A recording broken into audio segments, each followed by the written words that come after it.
Hello people of the world, my name is Michaela and today I'm going to be accompanied by Reverend Dr. Sid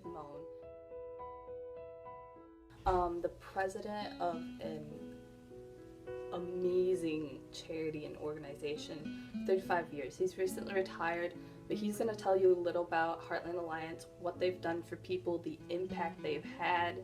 I was fortunate enough to be able to interview him, and this is for Project Awesome, so please vote for this video and help this organization out. They're really beneficial, they really help people, so yeah, find out.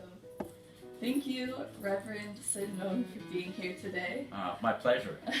Today we're going to talk about Heartland Alliance and its impact it has on people around the world and what it really does with different situations in life, and how people aren't as fortunate as we are to be blessed with having a house or having medical care, or having food on their plate to survive.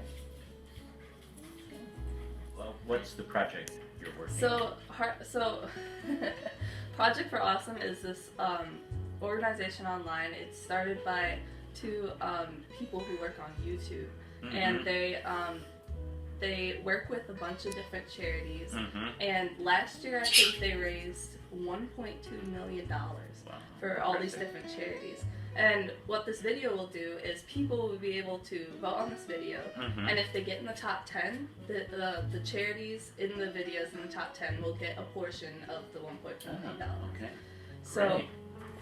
So this is for Heartland Alliance, and tell us a little about Heartland Alliance and how it got started. Heartland Alliance was founded more than 100 years ago, and it was founded in Chicago when Chicago was the fastest growing city in the world. And there was a recognition that with all of the economic growth, there were still individuals and families who were left behind, who were still struggling in poverty, and some organization needed to pay attention to their needs. Okay. Now, this is a international business, correct? So, yeah. Yeah, I mean, we were founded in Chicago, but now have global branches, given the fact that issues of poverty and also the combining of poverty and violence seem to walk hand in hand. These are issues that we continue to face in Chicago, throughout the United States, but also around the world. Okay, and tell us what you do for these people in poverty. First of all, ensure that they're safe. Second, that their very basic needs are being provided for: a roof over their head, food on the table, and then look at how they can make the journey to lifelong opportunities, lifelong stability. What kind of people are working in this business, and how do they affect the outcome of the things they do for people? As you know, poverty is comprised of many different factors, from the need for housing, to the need for jobs, to the need for health care. And so we have lots of disciplines that are represented as part of our care teams: physicians, nurses, teachers, mental health specialists, counselors, housing providers. So a wide array of disciplines working hand in hand to ensure that an individual or a family's comprehensive needs are being met, and all guided by outcome measures. What's the difference we're making in the life of that individual or the lives of that family, so that we're evaluating how we can do things better, differently, to ensure that families and individuals are protected, are secure, and have lives of opportunity. In your 35 years with this company, what are some of the goals you've managed to accomplish in the different countries? Well, we've tried to be on the cutting edge, whether we're operating in the U.S. or Nigeria or Lebanon or Mexico. Where are needs not being met? Where aren't there sufficient pioneers or risk takers? And that varies from country to country. In Lebanon, it's working with Syrian women who have been raped as part of war.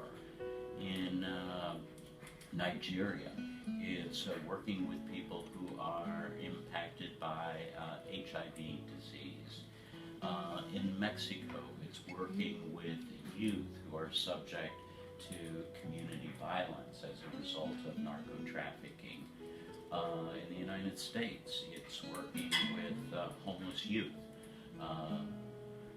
youth who are living on the streets, where no one else has stepped to the front line of meeting emerging needs. So really you've worked with all aspects.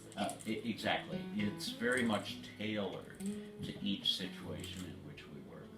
Tell us the impact it has had on these people that have been resurrected by your company. For us, we measure impact in several key ways. One, the number of folks that we have protected from falling into harm or protected from continuing to live in harm's way. So a number of individuals that we have provided protection to and who are now safe. A second is number of individuals or families that we've helped ameliorate their poverty. Third, number of individuals that we've helped move out of poverty. And then number four, the number of individuals that we've helped stay out of poverty and continue to build their income. So thank you again, Reverend, for being here today. Remember, you can support this video and Heartland Alliance. Links will be in the description. This is truly beneficial. The people working on this team are very motivated, very willing to put themselves out there. They care immensely for these people, and donating just a small amount will help this team be able to do the things that they do. So thank you again for being here today. My pleasure. Thanks for doing it.